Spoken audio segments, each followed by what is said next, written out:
Hi friends, இந்த video எல்லாருமே பார்த்துருப்பீங்க. இதில் பார்த்திங்கன்னா ரொம்ப புவராக இருக்கிற ஒருத்தர் ஒரு ஹோட்டலுக்கு தண்ணி கேட்டு வராரு. அது அந்த ஹோட்டல் தண்ணி கொடுக்க மறுத்துருது.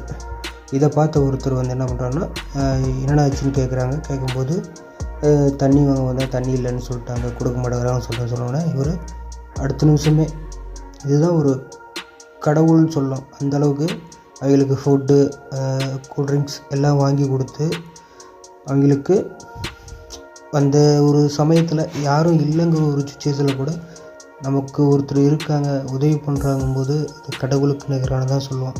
அந்தளவுக்கு கடவுளுக்கு நிகரானு சொல்ல கடவுளையும் தான் சொல்லுவோம். ஒரு கஷ்ட காலத்தில் இருக்கும்போது நமக்கு உதவி பண்ணுறவங்கள கடவுளுக்கு சமமாக தான் பார்ப்போம்.